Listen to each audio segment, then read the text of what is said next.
Good evening, everyone, and welcome to Roy's Tie-Dye Sci-Fi Corner. This is episode number 263, and we are going to be discussing our favorite sci-fi scores.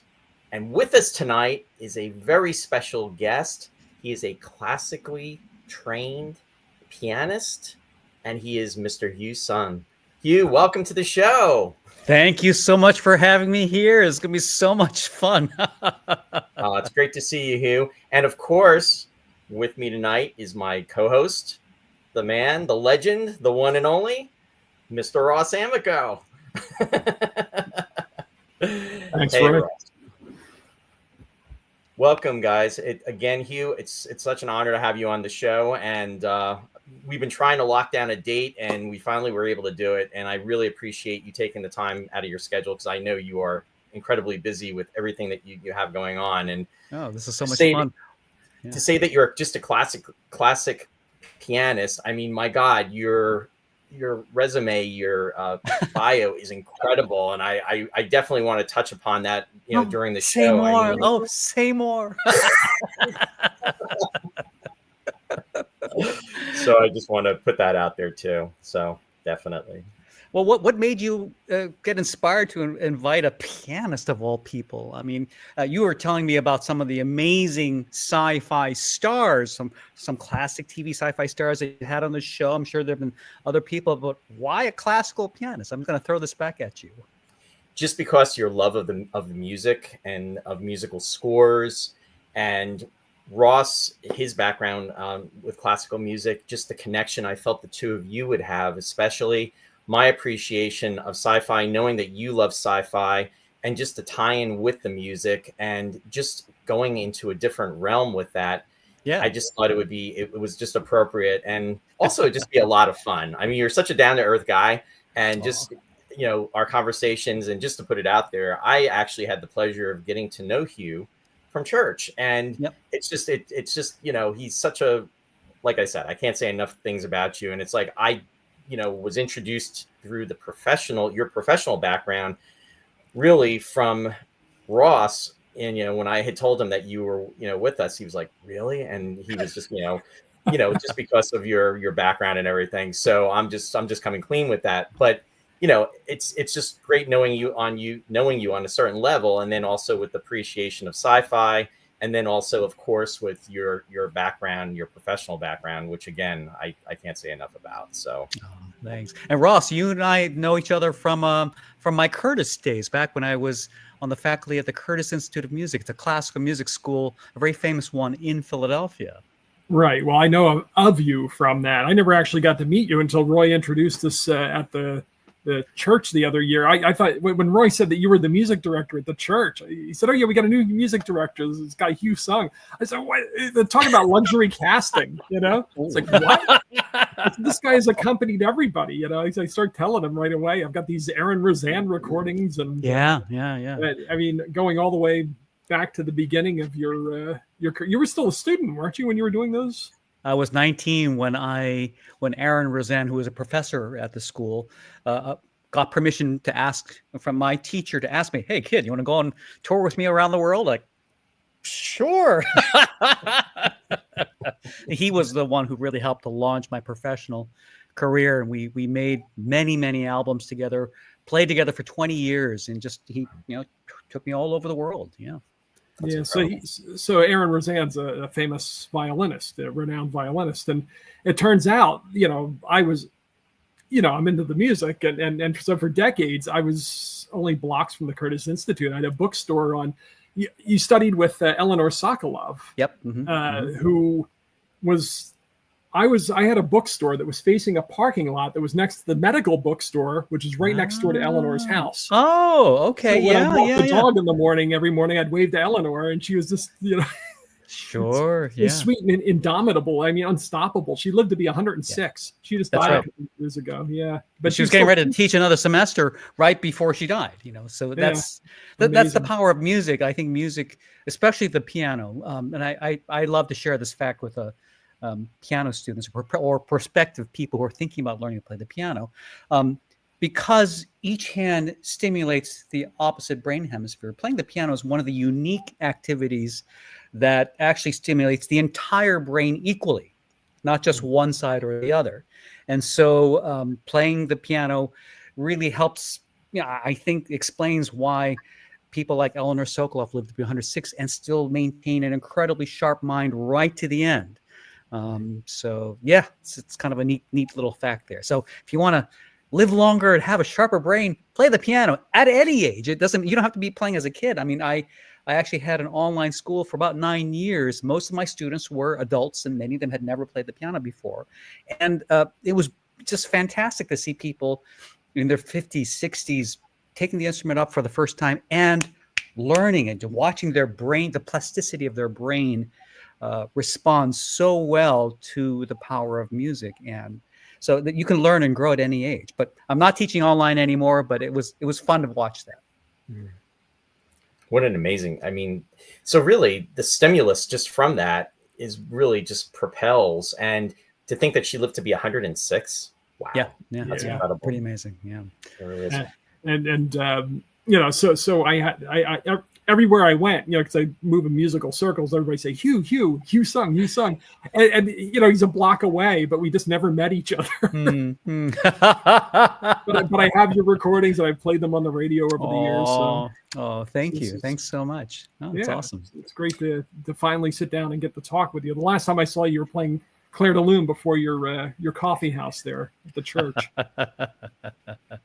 Yeah. So now and we'll get to this a little bit later, but my wife is also a phenomenal pianist. I don't know if you can see her picture, a cartoon of her pictures right up in the corner there.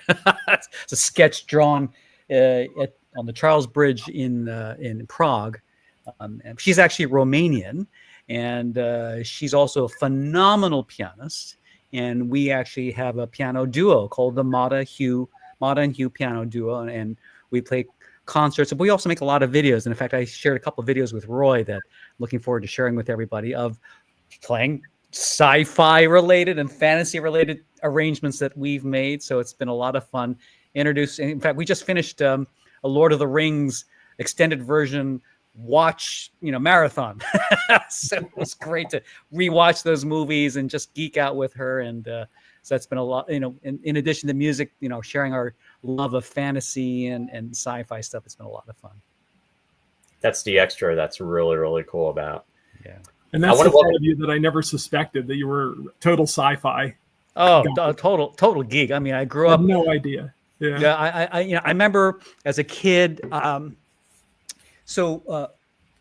we grew up relatively poor, but we would never know that because my mom showered us with love, and she was so creative and encouraged creativity. She was a nurse, and she would always bring home extra, tons and tons of medical tape, the white tape that so I had always had a huge supply of medical tape and cardboard and paper, and so almost all of my toys were just homemade things that I would put together. I put together my own little paper enterprise, and I remember putting together my own lunchbox out of cardboard, with Star Trek, themed lunchbox, and crying when it all melted at lunchtime.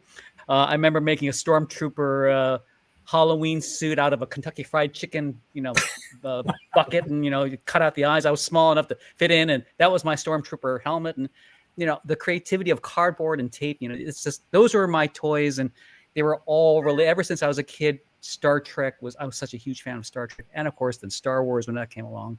So those have been, I think, the inspiration for me, because in addition to being a classical pianist, when I was at Curtis, not even just at Curtis, but I've always had a fascination with technology. And sci-fi was this window to show me possibilities, things that you could only, what you dream of. And it gave me the ability to think of what if I could do this? What if I could do that? For instance, I started playing around with we had typewriters when I was, working at Curtis. And then I brought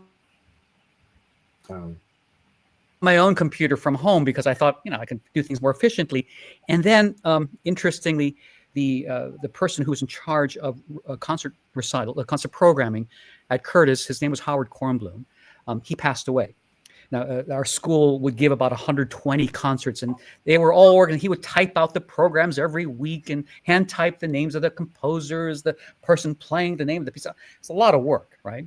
And at the time, I was working as the director of instrumental accompaniment, which means I was playing with the students, accompanying them, playing the piano together with them for their lessons, for their concerts. And that's a big thing in the classical music world, where a violinist might be learning a piece that's normally for violin and orchestra, and the pianist will come in and simulate the orchestra part, or play pieces that are written specifically for, cello and piano, or trumpet and piano.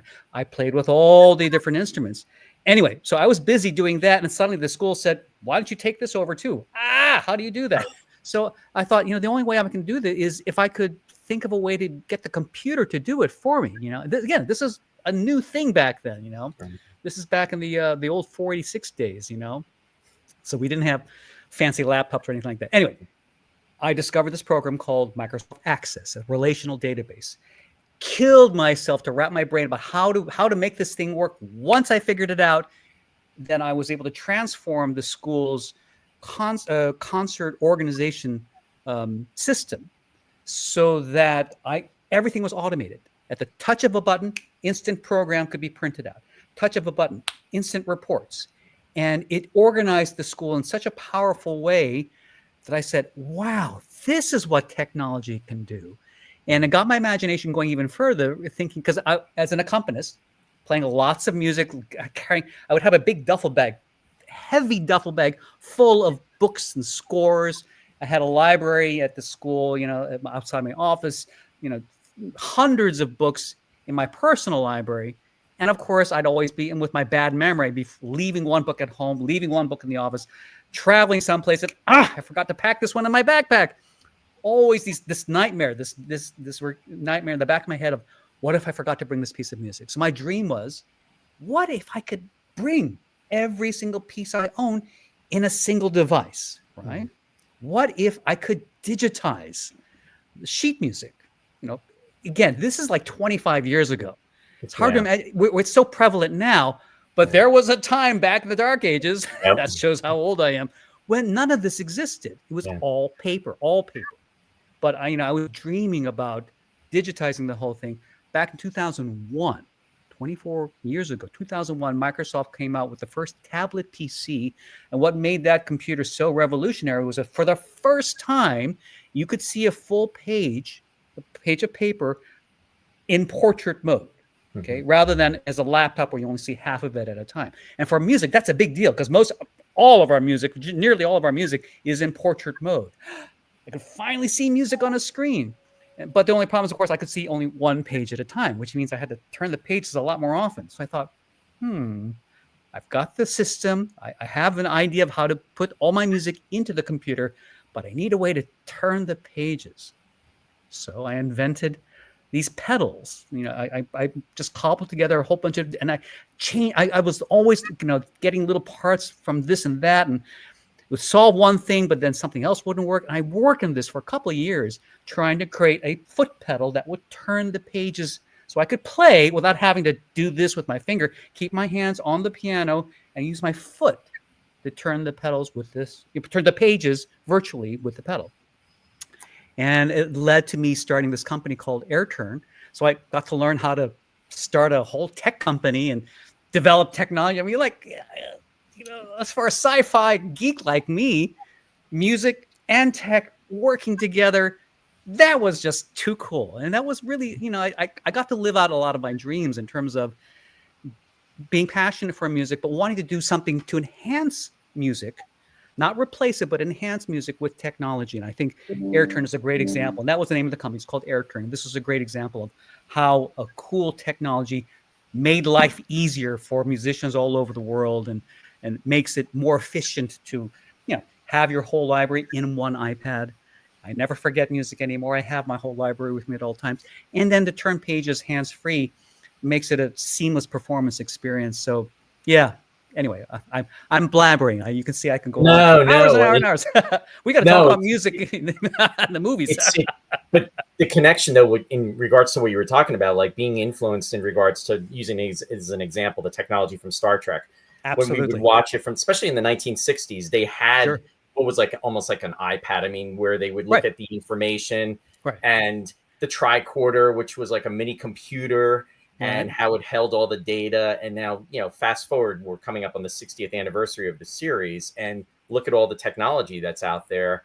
And what you did was you pulled it together and utilized it in such a manner where your passion for music, and then also your interest in tech, bringing it together to create this. And just watching pianists play over the years, and just seeing, how they have to turn the page. I mean, they do it really quickly, but it's like, if you get distracted though, or something happens, I mean, you could get, it's almost like you're trying to read something, reading the words on the page while you're doing something. And if you get distracted or go off, it's like, you could just lose everything. So falls off the piano. Yeah. Or it falls off the piano. Real quick, I just want to welcome the folks that are out there that are joining us.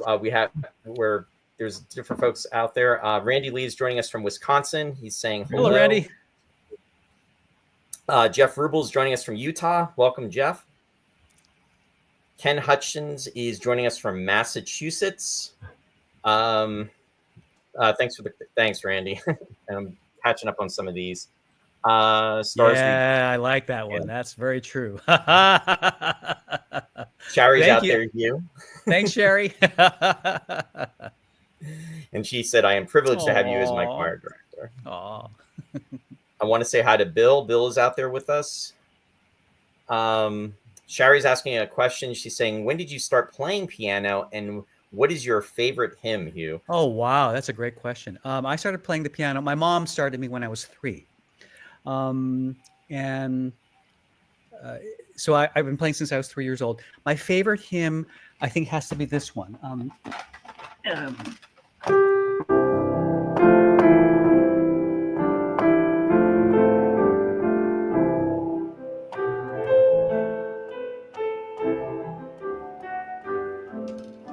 It's a hymn called "It Is Well With My Soul."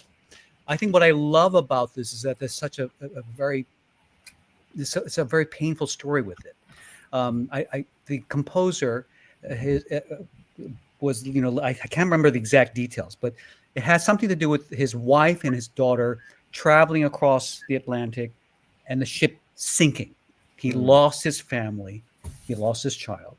And then the story goes, he was somehow traveling back over the same route. And when he got to the spot where the ship had gone down with his wife and child, he was inspired. The words came to him. This hymn came to him. It's called "It Is Well With My Soul." And the fact that even in the midst of tragedy and the great loss, that you can still find peace. You can still come to terms with loss and still move on, still find healing in that. And I love that the hymn doesn't gloss over loss, doesn't gloss over pain, but acknowledges that there's that deep healing, that spiritual place that you can find through music, but also, of course, through your faith too. So I love that hymn. And let me see here. Thanks for sharing that, Hugh. Sure. Don is saying hello. He's joining us from Delaware. And that's right. Yeah. Weekly tea. That's right. She did that until almost to the day she died. It's amazing. Lou is out there. Whoops, I'm sorry. Go ahead. The teas that were served at Curtis, they had this Russian samovar, this huge machine that you would fill with hot water. The same one, historic one that they've used ever since the school was started in 1920 something. Amazing. So a real historic, tradition with the tea. And of course, we know kids, and faculty, we'd come for the free cookies and fruit and cheese and all that stuff, and the good teas. So. Want to say hi to May. May's joining us from Canada. This is so cool. You're getting folks from all over the world. This is great. Oh, thanks. Deborah's joining us from Lopakong, New Jersey. Welcome, Deborah. And Bill just said, when I worked on medical equipment, I was amazed how nurses use white tape. I lived off that stuff as a kid. And Ken saying pedal page turners, putting page turners out of job. I sure hope so. There's some great videos on YouTube of page turning disasters. You got to watch them. You look at them like, oh. And I've had them happen to me, so. I can only imagine. Michelle's joining us. Hey, Michelle. She's joining us from Connecticut. Now, Michelle's a music teacher too. So. Oh, cool. Hello, Michelle. And Shari said, "Thanks, Hugh. Love that hymn. I sang it at a solo." So I think I caught up with everyone. Thanks. Hugh, were you the first to come up with the pedal, or did other people also do that with the digital sheet music? Yeah, as far as I know, and maybe somebody out there will correct me, but I believe I am the first person to be the first professional musician to be paperless, to do this. And I know there were other companies concurrent to what I was doing that were trying to come up with similar systems, right? But mine was the first that I know of. I was experimenting at Curtis. The poor kids at Curtis had to put up with me carrying these, tablet PCs with wires and cables, and look like a mad scientist experiment instead of a concert. I was wondering because it's so prevalent now. I mean, not everybody does it. I mean, there's still people that use paper, but you see it quite often. So I was wondering if that was all. Well, it was interesting when we developed it. I developed this in conjunction with my business partner, Lester Carpless, and we both started, and another person, the third person.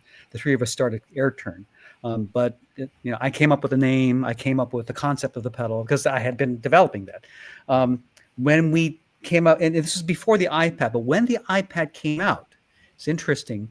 Steve Jobs purposely tried to block accessories. He left out in the iOS code. He left out the keyboard kernel. In Bluetooth, there's supposed to be some universal things that you can connect to everything. He purposely cut that kernel out so you could not connect an external keyboard, which is essentially what the AirTurn is. It's a wireless keyboard just operated on your foot with specific commands. Okay, it's not terribly complicated technology, but he blocked us out. So, we were working with another developer from the Netherlands who developed an app called Music Reader. And we've done it for the PC. But then, we kind of collaborated with him and said, is there a way that we can inject some code into an app and then have that code read our AirTurn? Lo and behold, we were the first ones to figure it out.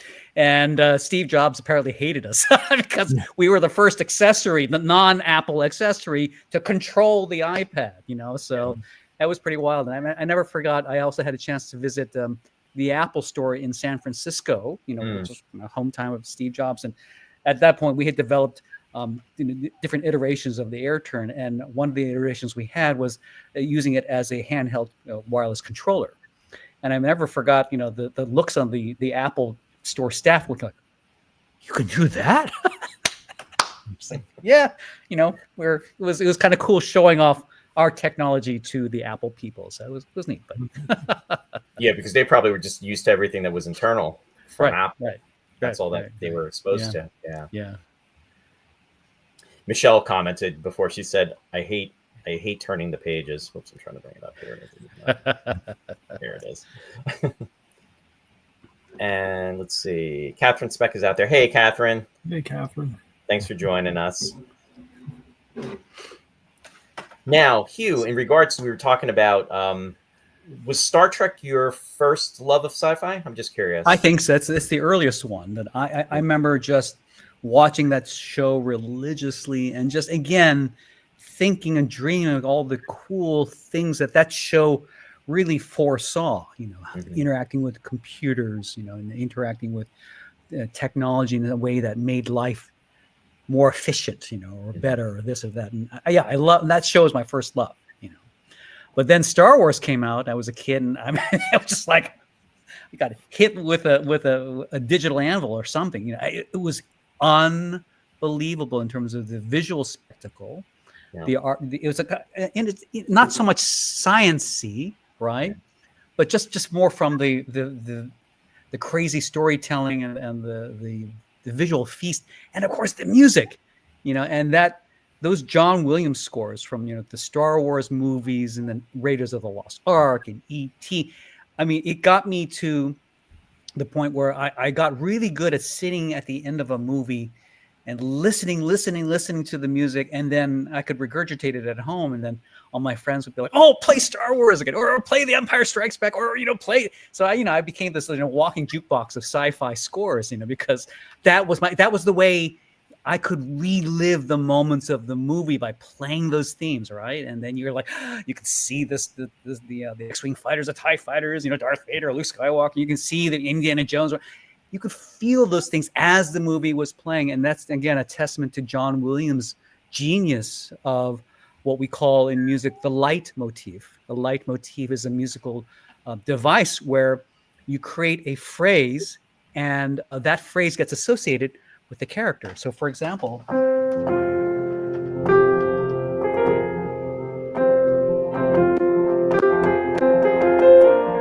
that's the theme of the Force, right?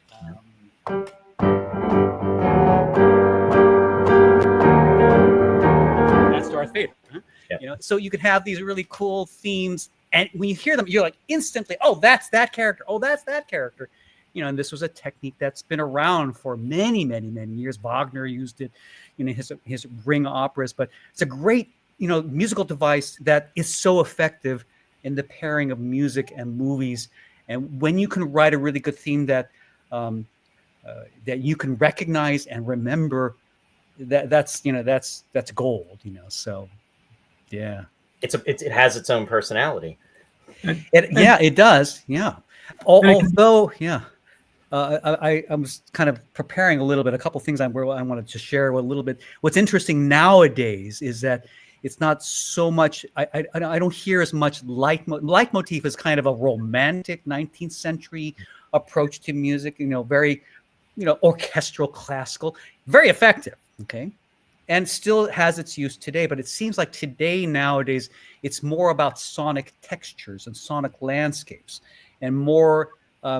I'd love to maybe we'll dive into that, but more in terms of not so much what you recognize, but almost don't recognize. And it's more subtle. So, for example, Hans Zimmer, with the new Dune movies, they invented whole new instruments, and they were looking for you wouldn't be able to hum the themes. It's just more of the otherworldly sounds. There's another movie called Arrival with Amy Adams, right? With about first contact. And the way they tried to realistically portray a completely alien language, and how they used prepared piano. The Johan Johansson, I think is the name of the composer. He used a technique called prepared piano, where you take a piano, but then you put things in the strings, so that the piano doesn't sound like a piano anymore, and it sounds like a completely alien sort of thing. And again, these are techniques that were innovated by composers like John Cage. So it's kind of cool, on the other hand, to see these one of the neatest things about, I think, music in sci-fi movies is how a lot of it inspires composers to push the medium forward in new and innovative ways, and even bring techniques that we are very familiar with in the classical world, but maybe not as well disseminated in the public, like prepared piano that John Cage is so well known for, or George Crumb. My wife is a specialist in George Crumb's music, and the way he uses prepared piano techniques. But they create these really cool sounds that sound alien, and that's a perfect way of getting these advanced musical techniques into everyday sci-fi mediums. It's really cool. Michelle just commented. She said the piano was used for the TARDIS sound for Doctor Who. Really? That I didn't know. That is so cool. And let me see here. She also said, I'm going to butcher the name. Prokofiev. Thank you. Used it in Peter and the Wolf. John Williams is a big Prokofiev fan. One interesting. I was looking through some notes, and you remember the first Star Trek movie that came out? Star Trek: The Motion Picture. Sure. Yeah. And that was what was his name? James Horner? No, that wasn't James. Jerry Goldsmith. Jerry Goldsmith. Yeah. So he was the one who scored that movie. Of course, that they lifted them. Oh, are you still there? Yep. We are. We're here. Sorry, my computer did something strange. Let me see if I can find you again. Hello. We can hear you Yeah. Okay, great. and see you. Yeah. Okay, great. My computer did something very strange. It started closing things. As long as you guys can still hear me. We can hear and see you. Okay, Yeah, good. Well, I can't see you. Oh, Where did you go? More. we're here. All right. Well, I got to find you somewhere. Well, you know what? I'm gonna. As long as you guys can still see me, I'll keep hunting through my windows. Okay. In fact, maybe what I'll do is this. It's interesting. We just did Terminator 2 the other week, so we would say the power of the AI. So I might re-enter. If you don't mind, I'm going to re-enter again. Okay. Yeah, sure. Okay. There you go. There. Now I can see you. Okay. Okay, good. And get rid of the version of me, my clone. There's a lot of Prokofiev and a lot of William Walton in Star Wars. You can. Oh yeah, right. And even Stravinsky. And Stravinsky, right. But I mean, anytime there's a John Williams score, I'm always hearing the influence anyway. Not quotations, but the influence. Yeah. Give me a second. But yes, there is Stravinsky also 2 versions in the original Star Wars. Yeah. Oh, I see. Okay. Can you see us or not? I can. Give me a second. All right. I'm going to. I put on a clean shirt and everything, so make sure you can enjoy that. Ta-da! Okay, fix it. All right, great. All right. What were we talking about? You were sitting down at the piano to say something about Jerry Goldsmith and Star Trek. Oh, right. So one cool thing that I never realized was that the music that was scored for that movie happened before there was digital technology. And sorry, give me a second. Close one more thing. Let's see if that works.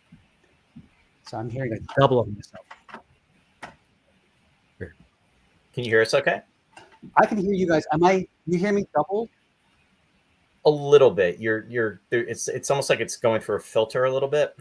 Yeah. It sounds a little filtered.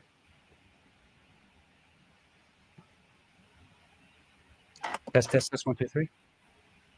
That sounds better. Oh well. Sounds better. Yeah, that's better.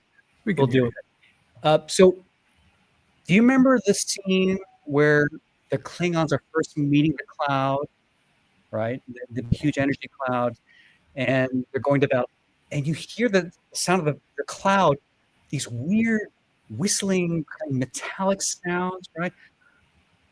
If you watch it today, the music holds up really well, right? That was before they had digital sounds, digital instruments, right?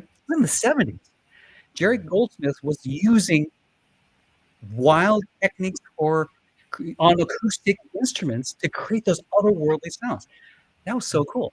Yeah. Yeah, because there's almost like I can even hear it in my mind. There's almost like I'll use the term a chord. It's like this that's being pulled when when the Klingons are trying to evade the cloud and the cloud's just getting ready to attack. V'ger's getting ready to attack. Right. I'm going to leave the studio. Bring me back in. Hopefully that'll eliminate that double thing. Okay, be right back. Okay, no problem. And I'll catch everybody up on the comments here.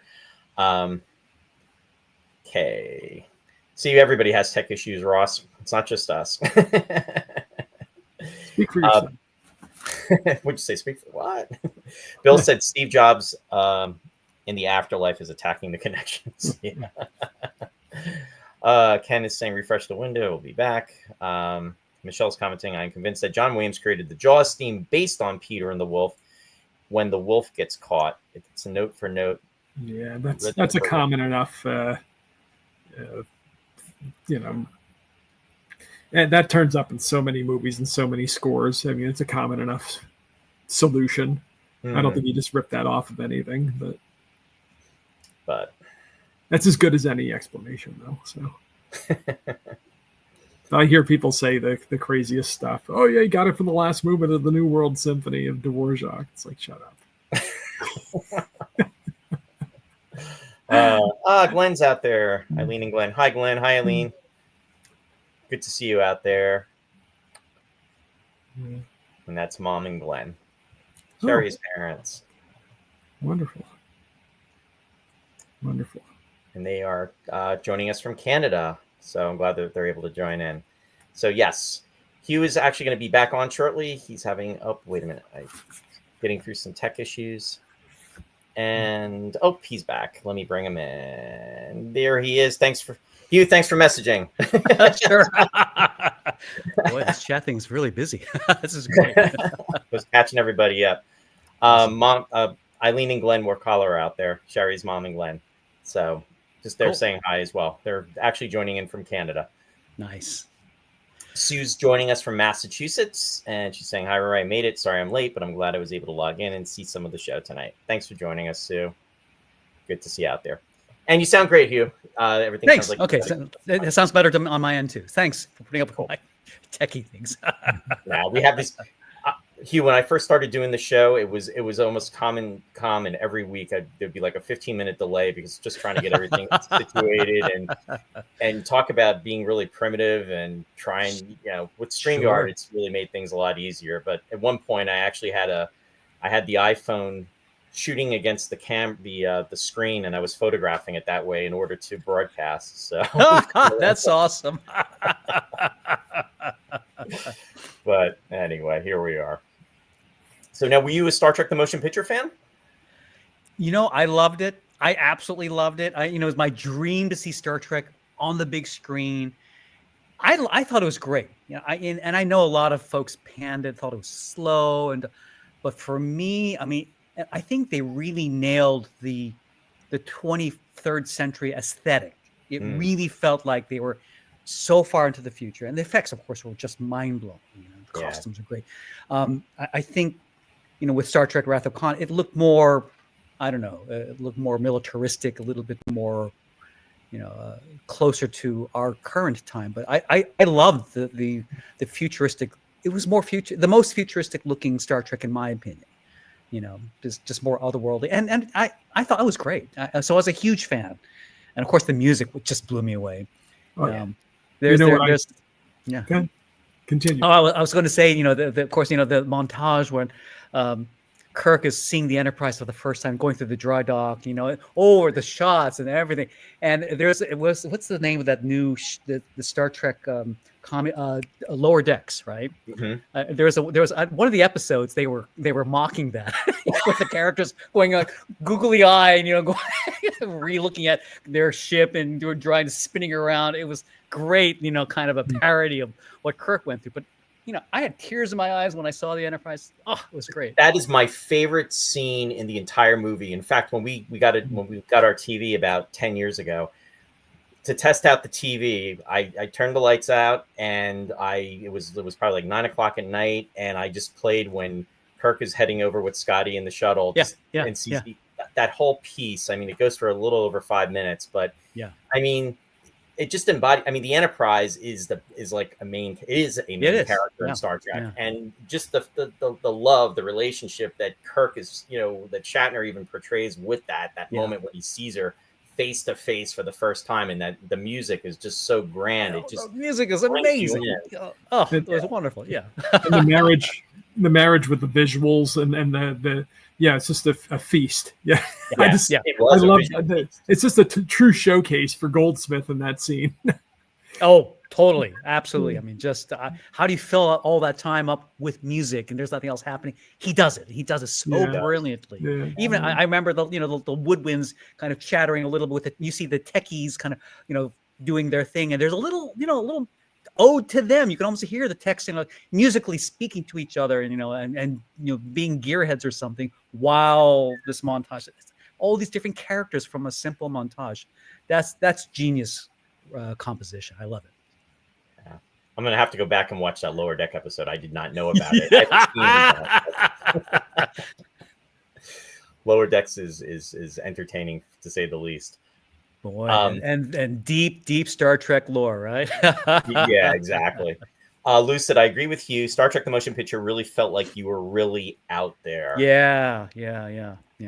The other Star Trek movies, subsequent, they were fun. They were action-packed. They were more, but that was true for me. That was like taking a very challenging existential question and wrapping it in this, futuristic vision. I loved it. I absolutely loved it. Yeah. Yeah, they really all the money was on screen there too. They really heaped it on the special effects in that first one. Did you see the remastered edition? It just came out like 2 years ago or so. The remastered version of the Star Trek: The Motion Picture. It is the director's The cut. director's cut. Not just the director's cut, but I think they increased the fidelity. And they wow! I just remember seeing it in the theater. It's you look at it and it's so great. And they actually remastered some of the scenes digitally as well. So it's cleaned up a little bit more. Oh, glorious! Just absolutely glorious. Darren Dockerman was responsible for that, and he's somebody I really want to have on the show. I've seen him up at the Star Trek original series set tour. He's actually going to be at Wonderfest coming up in Connecticut and Kentucky, and he worked on that, and it is incredible. I think somebody's commenting. I think I think that was his version. I can't remember, but it was amazing. Yeah. Roy, could you please ask Hugh if he has seen the Star Trek: The Motion Picture special edition from Darren Dockerman? I think that's the one I was just referring to. Amazing work. Yeah. Bill said when that scene was first scored, the director said that there was no theme to it, and it was rescored from the original director's cut DVD. Oh wow, interesting. And Lou was saying the director's cut is the best. Yeah, I agree. I have to ask you, Hugh. Now I'm kind of sidelining. This is just a personal curiosity. Did you ever watch? And maybe we've even talked about it, but did you ever watch Space 1999? Were you a Space? I did. I love that show. I don't remember a lot of it, but I remember. Yeah, I mean, I loved it. So it's more impressions. So I have to go back and actually rewatch because I don't remember much. Right. I remember the moon blowing up, and then but the coolest spaceships and the ray gun that they had. I think I even tried to make my own version of the gun they used with the unique grip and everything. But I loved it, or remember loving it. I wish I could remember it. Oh, I think I got blown out of the Earth's orbit there. I froze. I heard the coolest, and then you froze, Hugh. I'm sorry. It was the coolest show. I was just saying how much I love the ship designs. I think I even tried to make the Eagle design and the gun, the ray guns with the wraparound handle. So cool. But that's about all I remember. Just the gadgets. Well, interesting enough, I don't know if you can see the ship back there. Yeah, that was actually built by Lou, who's actually in the comment section. So he built a 44-inch Eagle, and he made that for a fan film that he did about almost 40 years ago. But he built it from scratch. So, wow, that is so cool. He built it out of Kentucky Fried Chicken containers. I've got a geeky thing in our bedroom. Madalena knows how much of a Star Trek fan I am. So she got me this Hallmark thing where it's like the Enterprise above half of a planet. Okay, just kind of the classic Enterprise, and it has these really cool lights and everything. And I have Alexa in the home, and I have a smart switch attached to that little gizmo, and I can just simply say, Alexa, Enterprise on, and then the Enterprise glows till comes like It's like, I love doing if I'm stressed. Oh, now Alexa's actually going to do it. So my bedroom is now glowing with the Enterprise. Oh, that's awesome. I wanted to share some of the videos that you had sent. I thought that would be kind of cool for the audience to hear. So is there a specific one you would like me to start with and maybe do like an intro for? Yeah, well, so I've been working at Cunningham Piano for about 8-9 years now at this point, almost 10 years. I think next year will be 10 years. And when I first came on board, I had just, of course, I had just finished with AirTurn. And from my AirTurn days, I've done a lot of marketing, building the website, making videos and things like that. And when I came across to Cunningham, my love of video making, I love coming up with creative ideas for content that's interesting, that will bring people in and make them curious about the piano. And so this was just one of those ideas where I thought, I want to just explore the piano in sci-fi, right? So keep in mind, this is me about 9 years younger, right? But so it's basically a montage of, I can't remember how many scenes, but I pulled at that time of all the references to the piano in TV, in film. At that point, Battlestar Galactica, the reboot, was really cool back then. And then also, I remember at the end, I really, really wanted to be able to beam myself up and have myself energized. And I researched that effect. So at the end, you see me, calling the Enterprise to beam me up, and I get I'm so proud of that effect at the end. But it's a lot of fun. It's just references lots of Star Trek, but lots of other sci-fi mediums in terms of how the piano is presented. So here, let me start with that then, and I'll share that for everybody.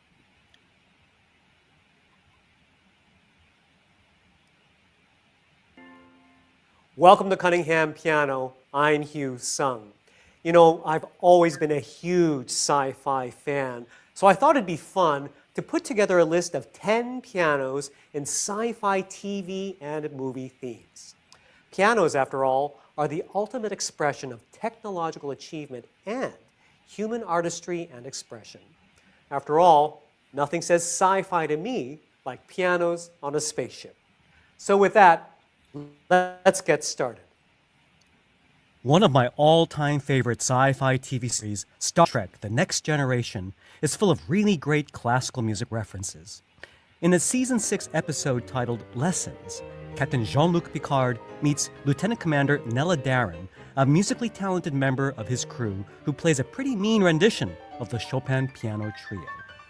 The only thing that gets me is paper sheet music in the 24th century? Really? You'd think they'd all be using data pads and air-turned page-turning pedals by now. In a Season 5 episode called The Masterpiece Society, we get to hear a Chopin prelude played by a member of an isolated genetically engineered society whose world is about to be destroyed by a stellar core fragment from a disintegrated neutron star. Nothing like Chopin to calm you down when your world's about to go boom.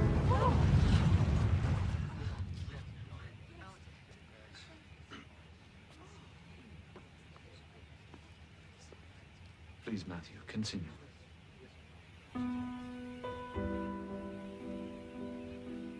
In the Star Trek series Voyager, we get to hear more Chopin. Yay! This time played by the Borg crew member 7 of 9 in the 7th season episode Human Error.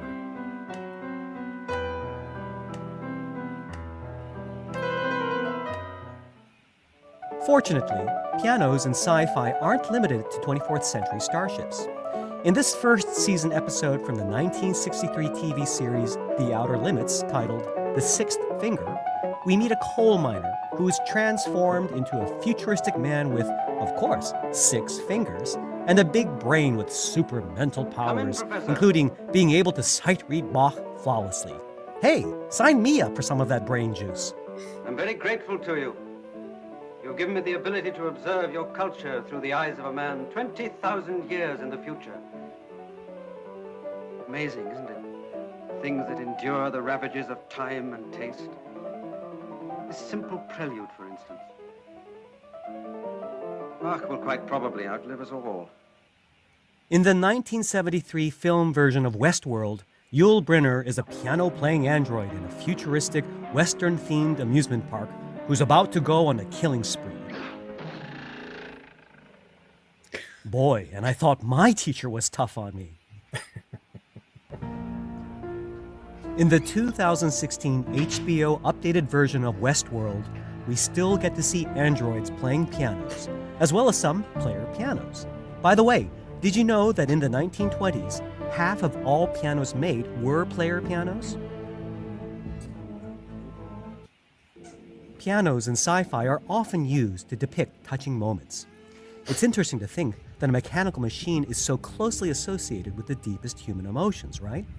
Like in this love scene from one of my all-time favorite movies, Blade Runner, where Rachel, the android replicant, is struggling with the realization that she might not be human after all.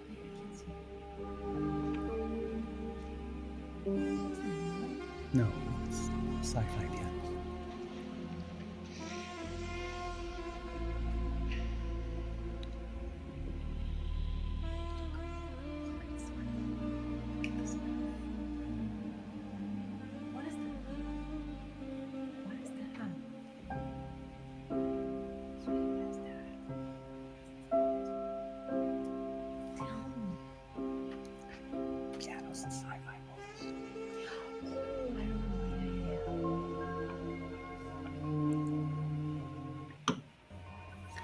In the 2012 Aliens prequel movie, Prometheus, we hear more Chopin, specifically his Raindrop Prelude. What is it about Chopin and sci-fi?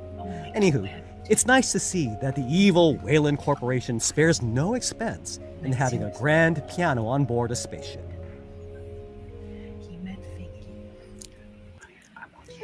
And then we go from the sublime to the ridiculous. In the 2008 movie Iron Man, Jeff Bridges is the bad guy playing on a beautiful Blüthner piano in Tony Stark's Just because I mansion. brought pizza back from New York doesn't mean it went bad. Uh-huh. Sure doesn't. Oh, boy. Would have gone better if you were there. A few scenes later, Tony has a mishap in his prototype Iron Man suit and... No! I hope that was a CGI.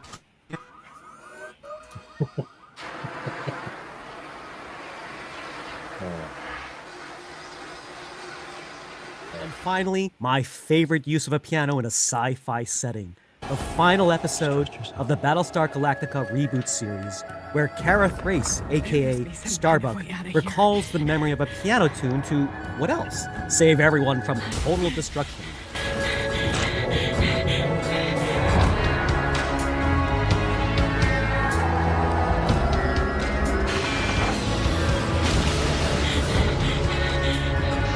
I thought that if I assign numbers to the notes,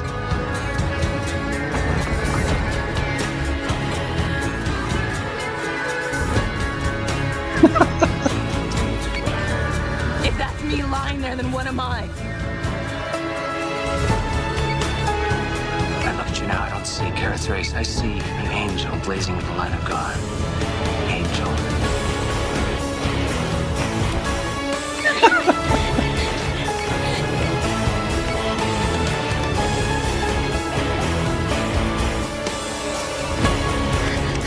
So, boys and girls, here is the ultimate lesson for you. Play the piano, save the world. It doesn't get any better than that. So what do you think of this list?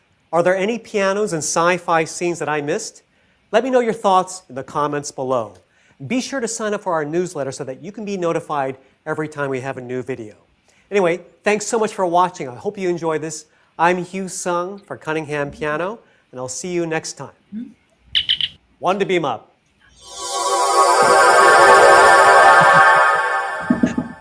I'm so proud of that effect.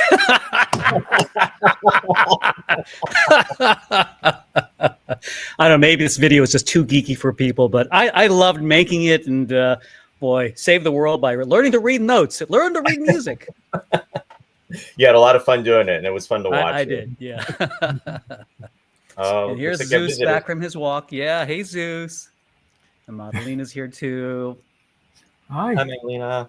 Hi, Is it Zeus. Back- Zeus? Zeus is our little dog here. There you go. In fact, since she's in the picture, let's maybe we can play one of the videos that we've worked on. Maybe we'll start with so we've you want to start with Baldur's Gate? Oh yeah. Okay. So we love, I love sci-fi. Madalena has fallen in love with fantasy, as I mentioned earlier. We just finished watching The Lord of the Rings, the extended version, and The Hobbit, of course, the extended versions. And Madalena's, I've read the books. She's just starting to read the books. So that's, I was asking you, Roy, it's like, is it okay to talk about fantasy subjects too? Oh, And, absolutely. So I sent you a video of us, and now it's not a movie, it's not a TV show, it's a video game. Okay, video games are now a huge, many of them make more money than the movies, right? True.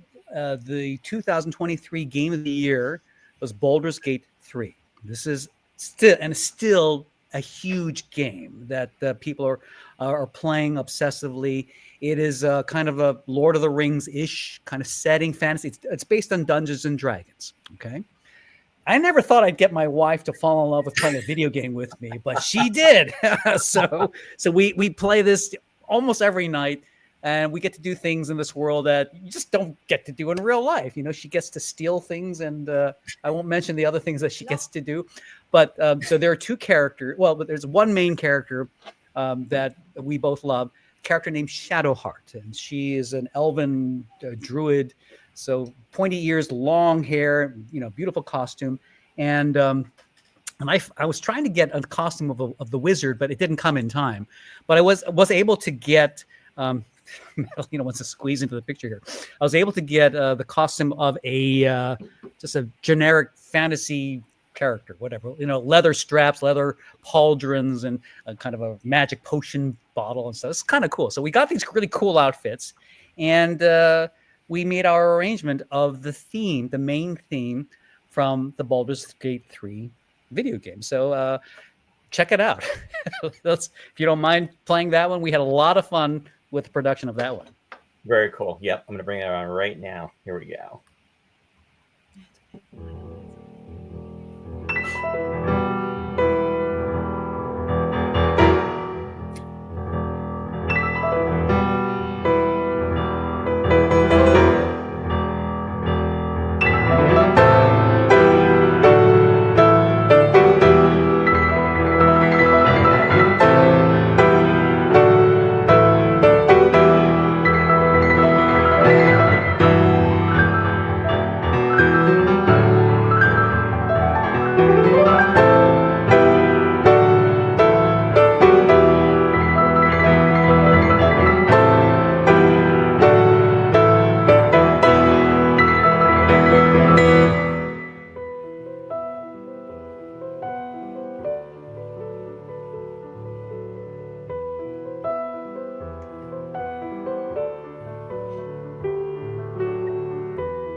Whoa, very cool. So what'd you do with the ears? Oh, we still have them. We're actually going to film a fuller version of the whole theme again. So we have updated costumes. She's got a better costume. I've got the wizard costume now. So we're going to film another version of that real soon. So yeah, There'll be another part. Very nice. We tempted fate and we got thrown off of Facebook. Seriously. Facebook. Oh wow! I would have thought it would have been YouTube, and it was Facebook. So Wow. Facebook is worse. Yeah, Facebook is worse than that. Yeah. So I'm trying to reintegrate that right now as we speak. But we're still on YouTube. We're still on YouTube. Yeah. Okay. So now, how many channels do you have now on YouTube? You've got the Hugh Sung channel. Hugh Sung, the Mada and Hugh, our piano duo channel where we were posting content, and we also do some podcasting as well. Actually, for the past several years, I've been focusing mostly on Cunningham Piano's YouTube channel. So I've just done a lot of videos talking about pianos and creating content and tutorials. So that's been the focus of a lot of my energy for the past couple of years. But now I'm trying to get back to, musical things. And of course, with Madalena, it's like, music, let's get back to music. It's great. So and of course she has her channel, which I'm helping to, I'm her videographer. I'm her recording engineer. And so she's like, honey, I want to record this. Yes, dear. And so it's there's something that I do. I'm the costume person. You're the costume person. Definitely the costume person. At least that. Give me that. So those costumes were pretty cool. So that was everything with that video was really a lot of fun. So what is Mada's channel? Mada's, it's simply Madalena Danila, her full name, Madalena Danila. On YouTube. On YouTube. So She has a lot of performance videos, but and we've got some really neat video projects coming. Are we back? Yeah, hang on one second. I'm sure. Oops, hold on one second. Here we go. I'm having tech issues here. Oh boy, sorry about that. No worries. So, I was trying to share your information. Go ahead, Ross. No, I can fill time as you're doing that. So I got to know you through the Aaron Roseanne recordings. The Brahms and the Encores disc that you did, or the one with the Clara Schumann, and you did the Jeffrey Kainer flute. Yes. CDs. Oh my goodness, you know my discography. Wow. So I have those.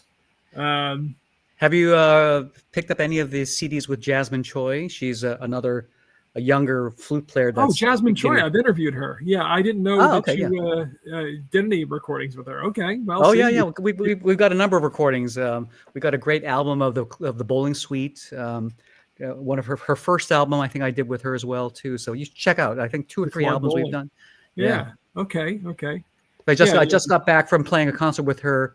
We did the whole Bowling Suite with Jazz Trio, and it was the first time for her to perform that live.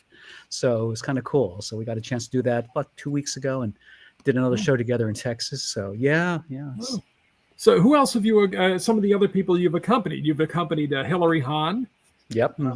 Who's a very prominent violinist today. And who are some other names? Well, another really popular violinist, his name is Ray Chen. I didn't really accompany him, in terms of professionally, but here's an interesting story. When he went out for the Queen Elizabeth competition, they had a very difficult contemporary piece. And he was a student, so he came to me and helped him learn the piece. But I said, the problem with this particular piece was that it was so piano-centric. And the violin really needs to understand where to come in related to the piano. I said, the only way you can really do this safely is to see the score. And why don't you use this air turn that we just developed, And so he did. He took an air turn, a prototype. This is before we didn't have the iPad then. But he took a tablet PC. He brought this, this early version of the air turn, set on the floor, and they were filming the Queen Elizabeth competition. And the camera went crazy. It went on his foot.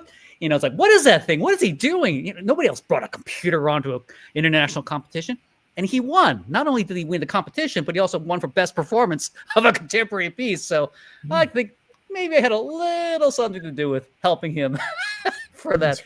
And that was the competition that launched his career. Now Ray Chen is a superstar, the violinist, plays all over the world. I just saw him the other month playing Barber in Philadelphia with the Curtis Orchestra. Yeah. So he's hot stuff right now. So, but I saw a lot of these musicians when they were just young pups. Well, but also some of the venerable people, Julius Baker, the legendary flutist. Yeah. So it's quite a resume. Oh, and also a friend of mine, Dolores Cascarino. You have to raise money for the Romeo Cascarino orchestral disc for Naxos. By playing. Yes. Yeah. Oh, she's a dear friend, and happy. I'm so glad we put together a fundraising concert, and she just never forgot about that. She keeps mentioning that every time we see each other. So she's got once you've done something to get the music performed or aired, you're on the you're forever on the guest list. Yeah, it's kind of neat. Yeah. So does air turn ever interfere with the use of piano? I'm looking at the comments here. With the use of piano pedals. So there's an interesting technique that you can do. So what the person is referring to, there are 3 pedals on a piano. Okay. The one on the far right is the one that's used the most. It's called the damper or sustain pedal. Okay. Now the one on the far left is the next most used pedal. It's called an una corda pedal. I typically put my air turn pedal so that my left foot can use it because I don't use it as often as my right foot. If I need to use the una corda pedal and an air turn at the same time, there's a technique, I wish I had a shoe with me, where I can use the toe of my foot on the pedal, the piano pedal, and the heel of my foot on the air turn. it's like a toe heel technique that organists use. So yeah, so you can do that. That's my little technique for doing both pedals at the same time. So very cool. I wasn't able to get us back on Facebook, but people are starting to jump over onto YouTube. So cool.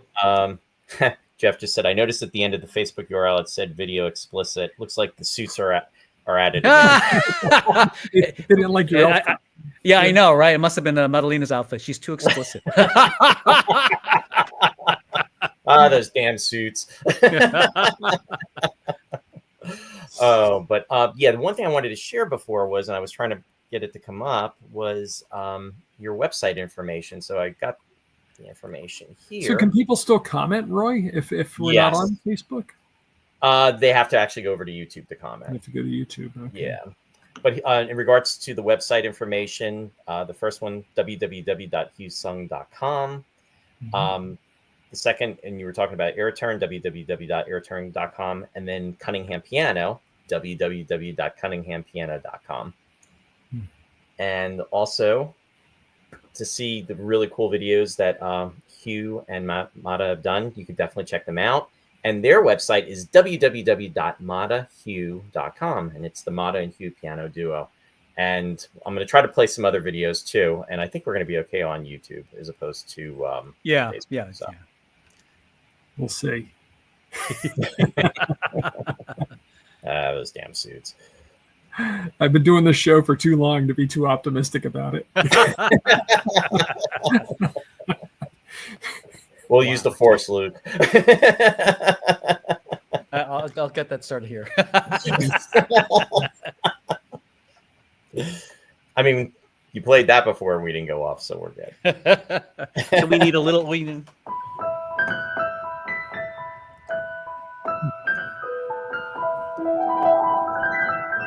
a little bit of magic, right? There we go. Hugh, which video would you like me to do next? Let's do. What else do I have? Let's do the video with "Can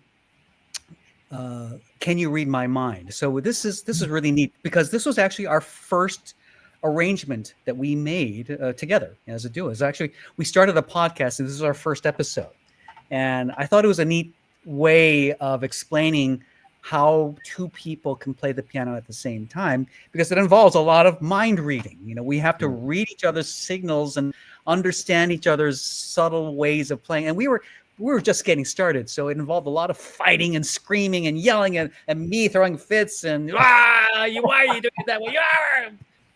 And you know, it's we still yell and scream and fight, but you know, it was at least an attempt to acknowledge that we need to learn to read each other's minds when it comes to playing the piano.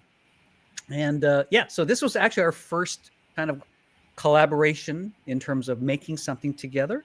And it's based off of the love theme from the original Superman movie with Christopher Reeve and Margot. What was her name? Margot Kidder. Right. And of course, music by John Williams. And it's called "Can You Read My Mind?" And you know what? I don't know if I have that. I have Man of Steel. That's Hans Zimmer. That's Hans Zimmer. Yeah. Magical Harry. I have the Harry Potter. I don't have that one though. I don't think, unless I missed it, and I apologize. That's right. Oh, I love that piece too. Let me see here. Hang on. Yeah, that was really luxurious in that film. During the end credits, you got not only the end title music with the Superman march and everything, but then they went right into that and played that. Yeah. Back in the day. And that was just cutting edge everything, right? I mean, I remember seeing that, and everybody believed that they could fly. It just felt so real, and just great writing, great story. Just probably the best Superman movie to date. You know. A little interesting thing. I just got back from California, and at the time of this recording, there's a new Superman movie that James Gunn is getting ready to release in July. I was just out in California, and I met up with an old friend of mine from Curtis back when we were like students together. And he's now a member of the LA Symphony and teaching out in UC Irvine. And he also does studio work. And he was telling me that apparently they're still recording the Superman soundtrack They had a composer. They didn't like what he did. They kicked it out, and they're re-recording right now. All the Wow. music from the movie. So this is one of the hidden things that most people don't realize about movie music in particular, or TV music. TV music is even worse. Movie music is usually scored at the end after the movie's all done, and the composer comes in and he just has literally just a couple of weeks to come up with musical ideas, write it all out, get the musicians, record it. It's very stressful, very, very stressful. And it's very unusual to be in a position like John Williams, where he can be brought on early on, see the production, or I'm sure Hans Zimmer can have that luxury too. But for most other up and coming movie composers, they're literally given like maybe 1 or 2 weeks to throw a whole movie score together. And so I'm not surprised that this is happening with the new Superman movie here too. But I knew one of my friends was Margot Tackenhorst, and her father was the guy who wrote the music for the Batman animated TV show.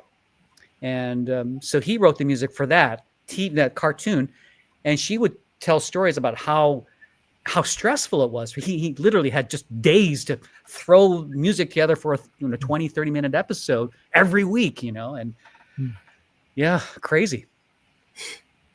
The preparation that has to go into that, and then like you're saying, you're describing, it's on the back end, so you're under that pressure of getting it completed for the release.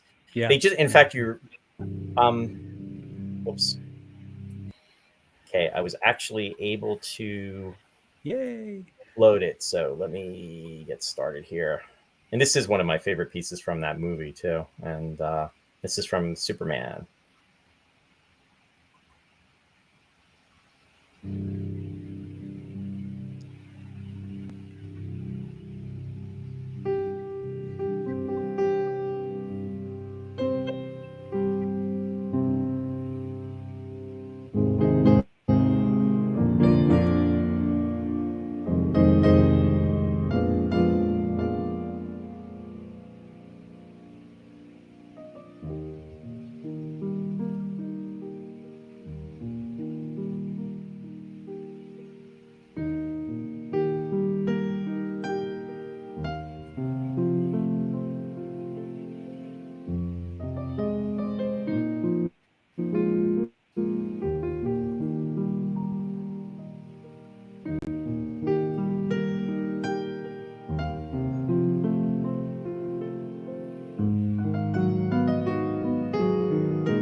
Wow, that was just beautiful here.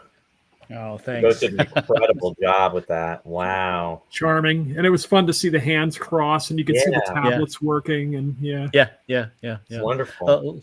One cool thing that we have, the app that we use on our tablets is called Fourscore, and there's a neat feature where I can have the AirTurn control both iPads at the same time. So what happens is I'm controlling the page turns with my foot, and it's turning both our iPad pages simultaneously. So yeah, more tech geekiness. That is such a beautiful piece too. It's just... John, and again, John Williams. I mean, boy, Yeah. he has. I think he's really done a lot to save classical music. You know, in terms of having people, the general public, understand the romance of an orchestra. You know why orchestras are so wonderful. I've had the great privilege of, I think it was with the Baltimore Symphony. I think I did one of the Harry Potter movies. It was the Harry Potter. I can't remember. No, I did one of the. So a big thing, a big money maker for orchestras is playing movie music, right? And you play the live music. The conductor is conducting, but the movie is being played on a massive screen. And I had a chance to play with, I think, with the Baltimore Symphony. I mean, inside the orchestra, and it was a fun experience, and just great to hear the music really come to life, with your favorite movies, and it's a big money maker for orchestras, understandably so. And so are video game concerts. I remember interviewing a guy a couple of years ago about he develops video game concerts for orchestras around the world, and video game scores are massively popular and great music too. So another great revenue source for orchestras too. Is that something that just started? How long? No, that's actually been going on for a while. It's a very popular venue. They have circuits for, scores from Final Fantasy or the Nintendo things, or so they're even Baldur's Gate now has orchestral performances already. So yeah, that's incredible. But let me see here. Just trying to see if there's any more comments that came through. Oh, Sue was asking if does AirTurn work with the Android? Yes. The AirTurn was, when we designed it to work with all platforms. So it can work with Android, Mac, PC. Again, it works as a Bluetooth keyboard. With the iPad in particular, though, the iPad is finicky, so it has to work with an app that's designed for it. But again, I haven't been with AirTurn now for a long time. How many years has it been now? It's been 8 years since I left AirTurn.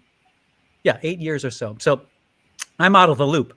But when I was, with them, I think we had connected to like 150 app developers. So there are a lot of things, not just reading music, but you can also use it for controlling teleprompters. You can do it for controlling like lighting, lighting stations. Lots of really cool apps that you can control hands-free. So yeah, right, that makes a difference.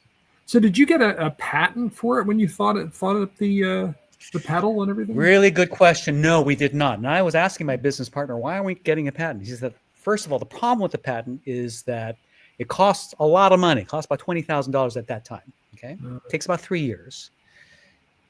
If somebody else comes along and with the patent, they all see how you did, what you're doing.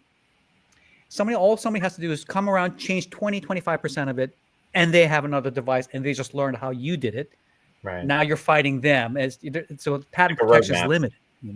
It is, and so what we did at the time was, instead of spending $20,000 on patenting, we spent $20,000 on marketing and just getting first to market and just grabbing the lion's share of the market fast and early. Yeah. So that's the way we did it, So. Yeah, that makes sense. Makes a lot of sense. I think people don't realize how patent protection can be very limited. I mean, it's very easy to circumvent that, and and expensive too. That's the other thing. Very expensive, yeah. And we weren't that big of a product. I remember Apple turned us down from putting we were approaching Apple, or Apple was considering us, putting us on their shelves in their stores. But they got back to us and they said they analyzed the market. There's just not enough market for what we made, I had an interesting story. I remember going to one of the biggest music business conventions in the United States called the NAMM show, National Association of Music Merchants.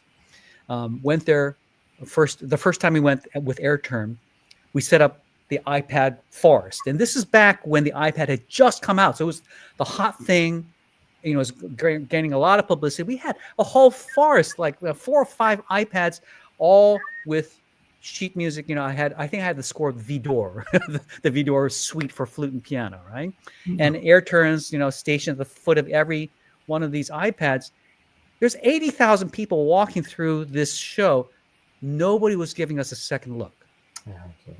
And so I'm like, something's wrong here. Then I switched the app. Instead of showing the Vidor, I found another app that just showed a lead sheet, just words, lyrics with chord, the chord letters on top of that. It's just lyrics, no music notation, just lyrics, words, and chords. And then people said, "Oh, hey, look at that! You can read music on that thing." It's the marketing, yeah.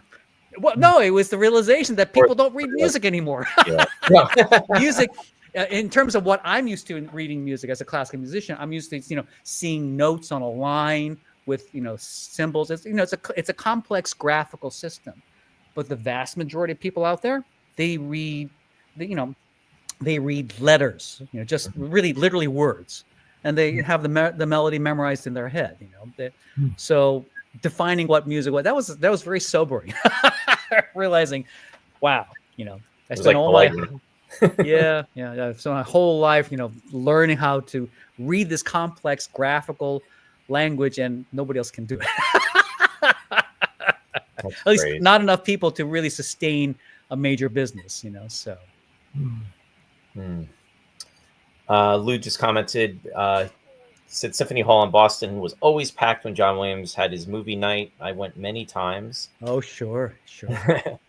And I think that's Sue said Highline wrote a book and patents were mentioned in it, and the reasons the person in it did not patent his device was basically the same reason you just gave. So there you go. Yeah. I think if you have a product that is selling in the millions, then that makes sense because you've generated enough income. Then a portion of the income to patent it, that makes sense. AirTurn is just a small company, and it's very, very niche kind of solution. So, sorry, Bill. Yeah. Yep, not so.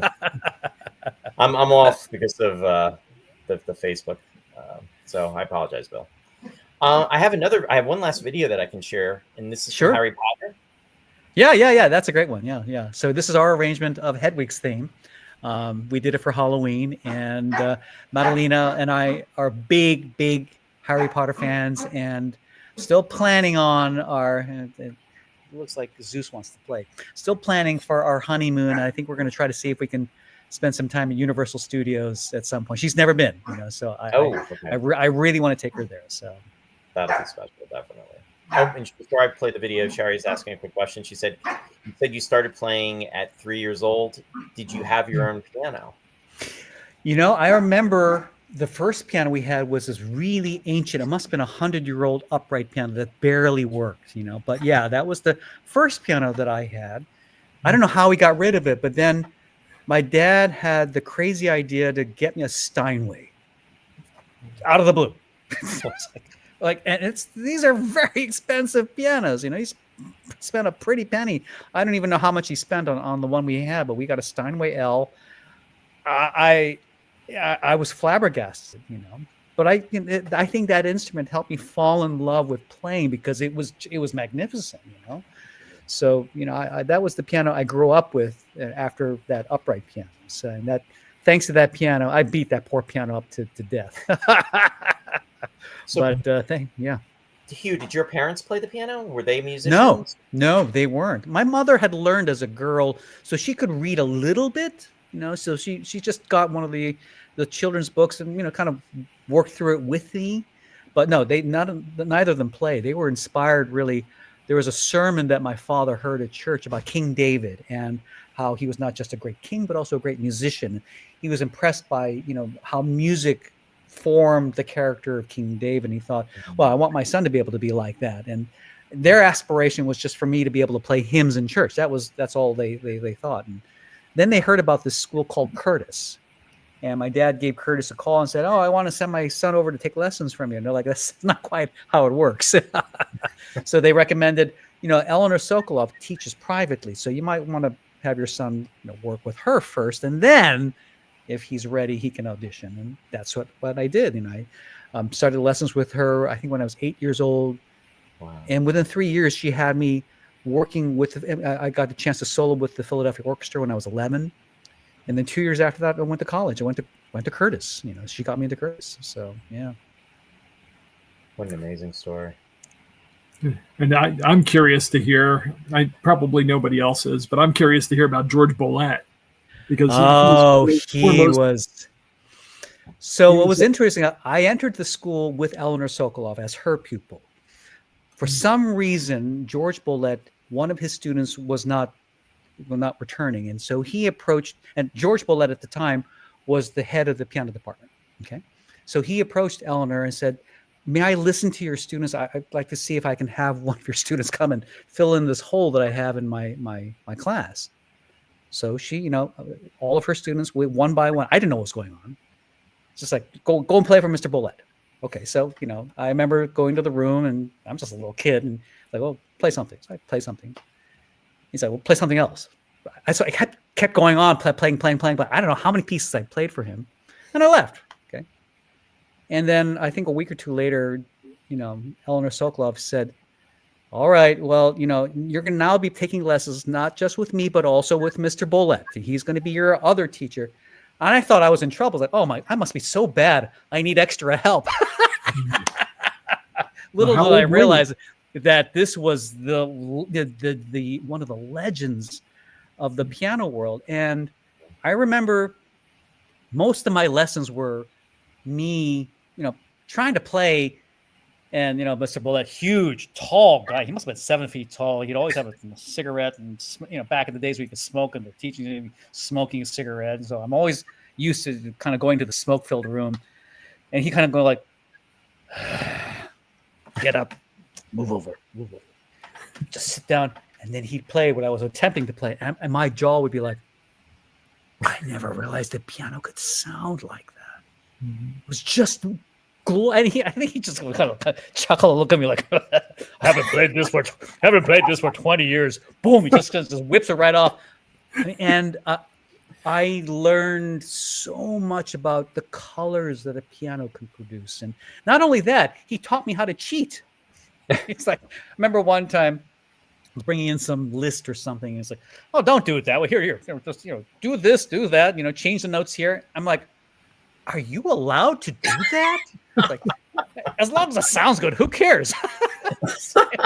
So he just opened up this world like, "Oh, okay, so the music is more than just what's printed on a page. It's the feeling. It's more." And he would take pieces and add notes and make it like, "Here, it sounds better if you add a couple more notes here." Like, "Are you allowed to do that?"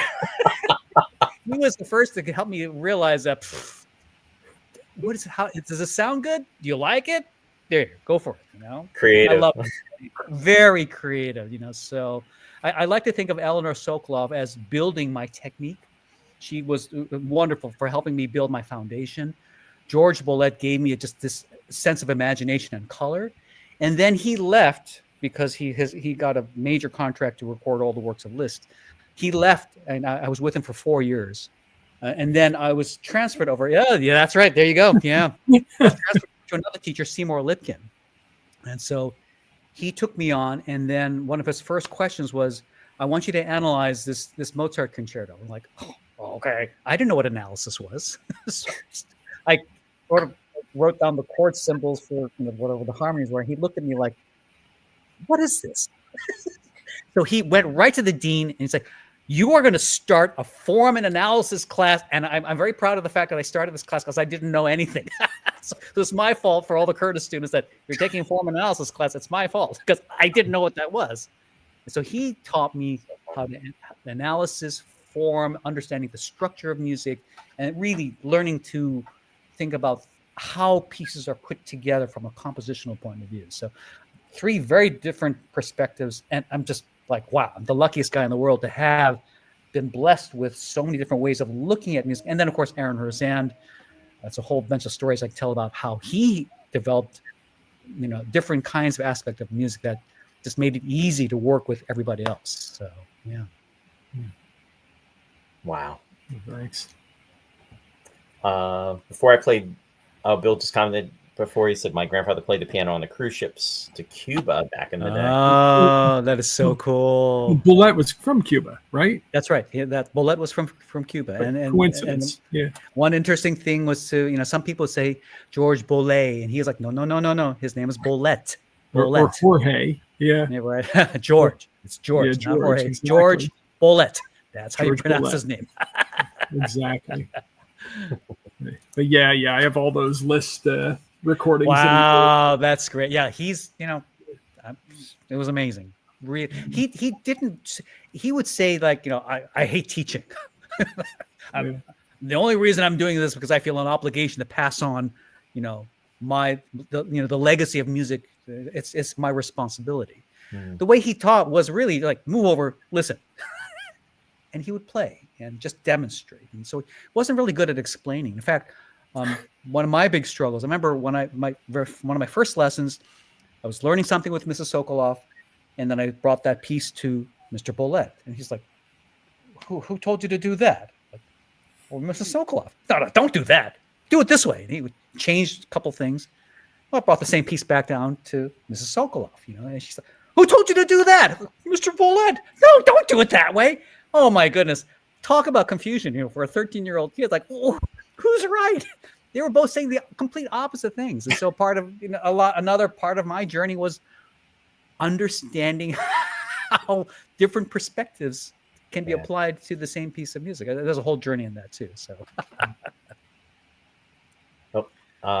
Michelle, sorry for the repost, but have you ever played a Cristofori piano? Cristofori, yeah. So Cristofori was the inventor of the piano about 300 years ago. So up to that point, we had harpsichords, okay, and the way the sound was produced, it was you push a key and then a little bar would go up, and there would be a little plectrum that would just pluck the string, okay. The problem was there was no volume control per se. No matter how hard you push that, it would only pluck at a certain volume. Okay, so Bach, that was his main instrument, and then Cristofori comes up with this new idea. Now, my wife, Madalina, is Romanian. There's a very famous instrument that I've fallen in love with called sambal, right? It's called the dulcimer. Yeah, but it's the dulcimer, sambal. Okay, so it's the hammered dulcimer. And I was just thinking about this the other day. The hammered dulcimer, in many ways, is the predecessor to the piano. So the idea, okay, is that the hammer hits the string, but you have to release, right? You have to be able to hit it and release so that the string can vibrate. If you just hit it and let it stick, and there was an instrument that was designed that way. Honey, what was that again? It was the predecessor, the piano, not the harpsichord, but the portable, has the little bar. You push it, it hits the string, it stays on the string. Oh, clavichord. The clavichord, thank you. It existed in the same time as the harpsichord. Right. So that was the expressive thing, so Cristofori got inspiration from the clavichord. Right. Thank you. Yeah. So the clavichord, you would hit the string, it wouldn't release. It was very soft because it wasn't releasing it. But you could like shake the key and bend the string and have a little bit of vibrating of vibrato, whatever. Cristofori's instrument was the first to hit the string and release, so that the string could continue ringing, and you could hit it at different velocities. So that mechanism of hitting and coming back down immediately, that was what was so innovative about what we called the pianoforte. I haven't played a Cristofori piano, but I did many years ago in England get invited. This is one of our tours with Aaron. We were in England and we got invited to this posh mansion where the guy had a whole collection of historic pianos. Wow. So while I didn't play a Cristofori piano, I played a Pleyel piano that Schubert loved, that had 5 different pedals. So like one pedal would put a like a parchment over the strings. Another one would put a different material. All these cool sound effects. There was a Mozart Janissary piano where you could play, you could push a pedal and hear a drum and a cymbal crash It was awesome, you know. Pianos were so creative back then, right? And now we just have black and white keys, you know. We don't have any special effects. What's interesting is that Yamaha, because I'm with Cunningham Piano, we sell Yamaha digital pianos, the Clavinovas.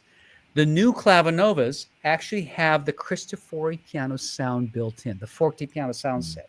So the most advanced clavichord, you can actually hear the historic, like a Volter and a Pleyel and a Cristofori piano on some of these models. It's very, very cool. So while I haven't played a Cristofori piano directly, I've played simulations and I've played other historical instruments that, you know, were kind of closer in history to Cristofori's time, but very creative, very really interesting stuff. So much history. Clavichord. Somebody's asking, what is a clavichord? Clavichord is like a portable box. Okay, very, very small instrument that you could carry around, but you couldn't. It wasn't designed to be heard in a large space. It was really designed to be played in like a small living room or something, right? So harpsichord, it was the instrument of royalty. Harpsichord was the instrument of royalty, as Madalena's teaching me, and clavichord is the instrument of the home, right? Of the home, yeah. Okay, so. And it had a very small sound, Mm-hmm. but the big advantage was that it could vibrate. Right, yeah. As a guitar or as a string. We had a clavichord in Curtis, and you loved to play around with it. It was great. You know, just push it and squeeze the string, and make it vibrate and do all sorts of neat effects.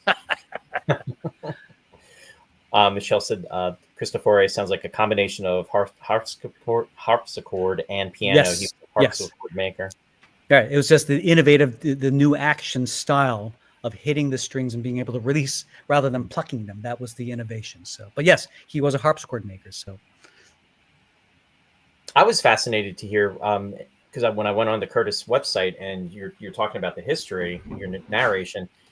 One of the things is about is it the player piano that the pianos being released? Half of them were at least player pianos. Absolutely, yeah. I mean, it was big business. You know, Wow. The mechanical player pianos. Remember, this is before radio. This is before television. Yeah.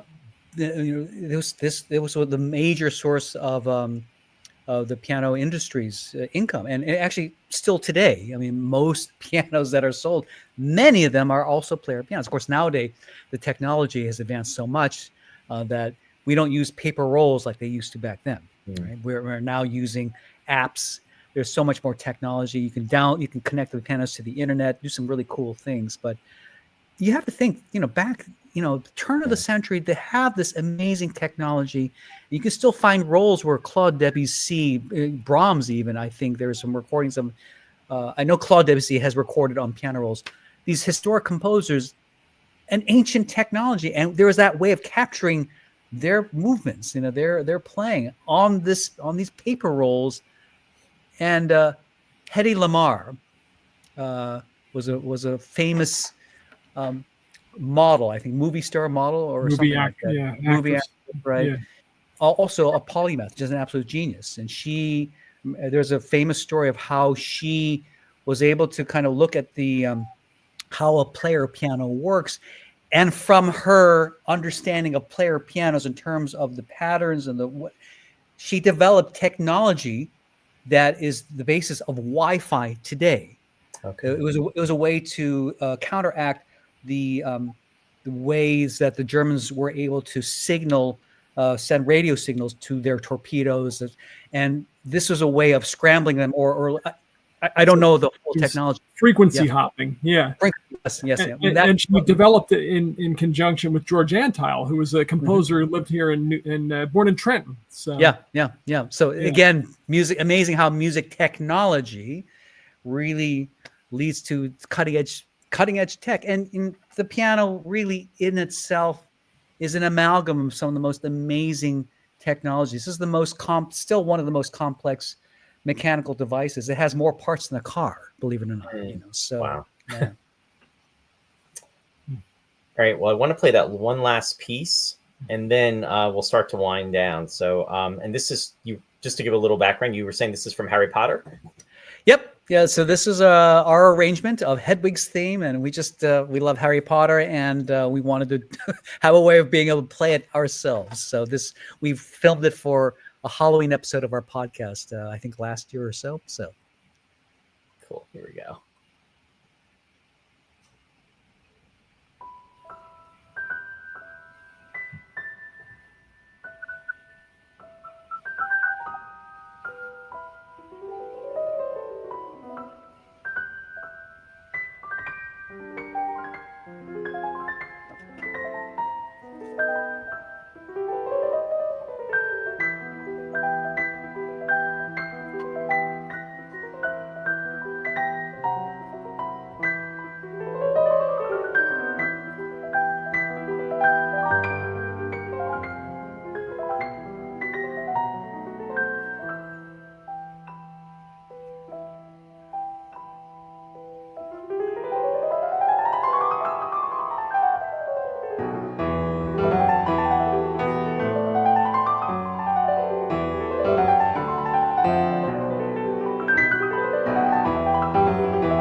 Very cool.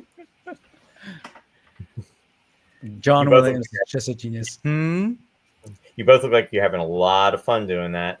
A lot of stress too. That's hard music. John Williams writes really hard music. You know, any orchestral player will tell you his stuff is very, very difficult. You know, but it's worth playing. It's just wonderful stuff. Well, Hugh, I'm just going to wind down. I'm just going to do a couple shout outs, and then I'll come back and just check in, see if anybody else has any final comments. Let me just get the shout outs up, and this will just be for one moment. I'm going to just go through these quickly tonight, and bear me one moment.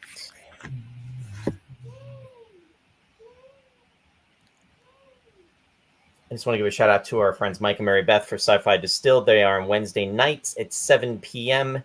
Eastern Daylight Time. They are covering Star Wars with Star Wars Month for the month of May. So the anniversary of Star Wars is coming up. It's going to be the 48th anniversary, actually next week. I think it's on the 25th of May, if my memory serves me correctly. So 48 years of Star Wars. Star Wars will be turning 50 in 2 years, which is crazy to think. So That's crazy. yeah.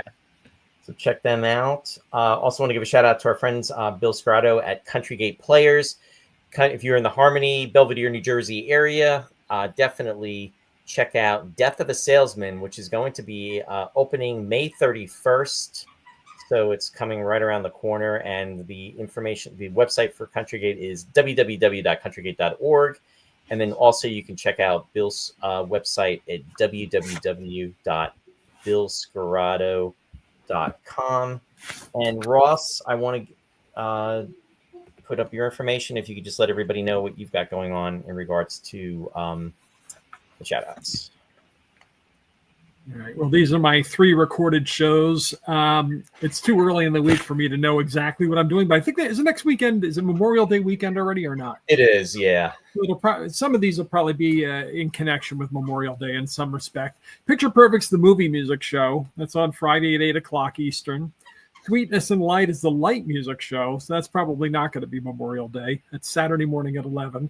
And The Lost Chord is unusual and neglected classical music, and that's Saturdays at 7. So I may do something Memorial Day oriented with that. Maybe works by composers that Samuel Barber wrote a symphony while he was in the Air Force, and Morton Gould wrote a West Point symphony. Maybe I'll play those things. I don't know, but that's so cool. I publicize them in my on my Facebook page at Classic Ross Amico. So as the weekend draws nigh, I'll promote them on my page. But right now, I have no idea. That's so cool. Oh my goodness! Wow. Thank you. Thanks, Ross. So everybody, we will be back. Actually, before I go into that, if you haven't done so already, and you go to the Facebook page, please make sure to follow, like, and share. There's no cost for that. And also for YouTube, if you can please subscribe and share if you have not done so already. We appreciate it. And then also episode 264, stay tuned. Ross and I will be back. Just have to figure out what we're going to be doing. We haven't really had a chance to iron that down. Memorial weekend is next weekend, so I'm not sure if we're going to be back for that. But I will be posting about that later in the week as well. Let's see. Shari said, great show. And also Michelle said this was awesome. Sherry said, I asked earlier, Hugh plays the organ so wonderfully at our church. Is organ harder to play than the piano? All right. So I've got a confession to make. Okay. Yes, the organ is a little bit hard. Here, now, what's really interesting. I played the organ ever since I was 10. I had no idea what I was doing. I just flip buttons and put things together and sort of mush things up, but really clueless. It completely just. I had no idea what all the buttons did until really quite recently. So at Cunningham Piano, we're also the representatives for Allen Organ, one of the largest, in fact, I think like a quarter of all the organs that are made and sold in the world are Allen Organ. They're based right up in an hour north of Philadelphia. So it's an amazing collaboration. So we represent Allen Organ. So once we got that, one of the things I wanted to do was to make a video, okay, to help promote this. But the video I had in mind was for me, okay? It's like, I'm a dummy. I know nothing about, or as with a lot of churches, pianists are called to play the organ. They don't know what they're doing, okay? Or they kind of guess around, or anyway. So Rudy Lucente is like a superstar in the organ world, and he works with us. So I had Rudy say, okay, we want to make a video. The topic of the video is how to play hymns on an organ. You can find this on, just look at YouTube, search for that. And I had to really coach him, like, okay, Rudy, what is this for? You have to explain everything. And he's a very good teacher, but I had to distill it down even further. It's like, no, I don't understand this. Explain this, explain that. What are these buttons for? What do these couplers do? And actually, from making that video, it's like, oh, now I know how an organ works, and that actually helped me just, okay, at least on a basic level, understand this is what people are talking about when they're talking about the stops of a swell or the stops of the choir, the stops of the great, these are the keyboard names. And this is what the couplers do to connect the keyboard sounds to connect the sounds from different regions. And once you figure that out, it's like, okay, now I can really play with that. That video is one of our most popular videos. It's gotten, I don't even know how many hundreds of thousands of views. Wow. So I think making that video has helped a lot of people that were just like me, like, what do these buttons mean? Now it makes sense. So fortunately, when I started, working at the church that we're at, I had made that video, and it was like, okay, now I know what I'm doing, at least more so. The hardest part for me are the foot pedals. I mean, I can do it, but I'm not as fluent as some of my native organist friends, but I get around. But yeah, so thanks to that's why I love making videos, because I'm most of the time I'm teaching myself a lot of these things, so Sure. Yeah. So check it out, how to play hymns on an organ. It's one of the best videos I think I've made. So I'm really proud of that one. And that's on YouTube? Yep. Mm-hmm. Okay, cool. Let's see. Bill said, love the show and music. May the Facebook gods have mercy on you. Yeah, we tempted fate, but that's okay. Lou said, nice show, everybody. So, yep, pulling out all the stops. Hugh, I just want to say thank you again for coming on with us. This was fun. I'm glad you enjoyed. And Ross, thank you as always. And any last words from both of you? It was just an honor to have you here, Hugh, after all these decades. Yeah, let's bring me back again. Let's talk about. I feel bad that we didn't talk about more movies and other kinds of music in the movies. It felt a little too piano centric. So next time, let's go in. I'd love to geek out about more movie music. We'll it worked out. Yeah, I think Roy. I said to Roy, we should get together a list of maybe some of our favorites in case we had to fill in or talk about this stuff. But I think it worked out great the way it went. If you want to come back, we can do that another time. Oh, this is so much fun. So, I mean, sci-fi, music, great subjects anytime. And next time we should have Mata join us too, because she would be. Absolutely. We'll geek out all together.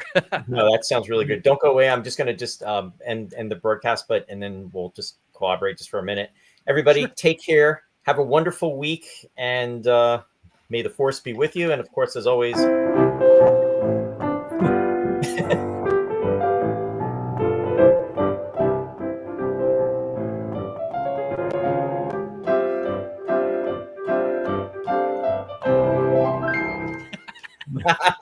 Little ending music for you guys. Take care, everyone. Thanks you. Take care.